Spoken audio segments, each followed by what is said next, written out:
மருது உறவுகளுக்கு வணக்கம். வாருங்கள் இன்றைய தலைப்புக்கு செல்வோம். மனிதாபிமானம் என்பது எல்லோருக்கும் இருக்க வேண்டிய அடிப்படை குணங்களில் ஒன்று.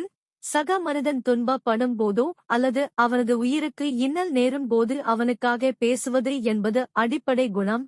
அந்த குணம் என்பது அதிகாரத்தில் யார் இருக்கிறார்கள், யாருக்கு பேசினால் நமக்கு பலன் என்று இருக்கக்கூடாது. ஆனால் சினி உலகை பொறுத்தவரை அதற்கு நேர் மாறாக இருக்கிறது. தமிழ் திரை உலகில் முக்கிய நடிகராக இருக்கும் திரு சூர்யா மற்றும் விஷால் போன்றவர்கள் கடந்த அதிமுக ஆட்சியில் ஜெயராஜ், பெனிக்ஸ் காவல்துறையால் துன்புறுத்தப்பட்டு மரணம் அடைந்த இது போன்ற நடிகர்கள் அதற்கு எதிராக குரல் கொடுத்தனர். ஆனால் இந்த திமுக ஆட்சியில் 20க்கும் மேற்பட்டோர் காவல்துறையால் அடித்து கொல்லப்பட்டு உள்ளனர். தற்போது நிகழ்ந்து இருக்கும் அஜித் என்ற வாலிபர் உட்பட.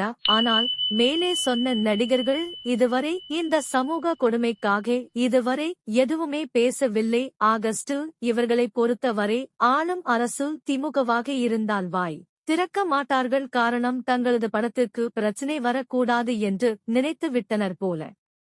திரையில் மட்டும் மனிதாபிமானம் காட்டும் இது நிறம் மாறும் பச்சோந்தி நடிகர்களை மக்கள் புரிந்து கொள்ள வேண்டும்.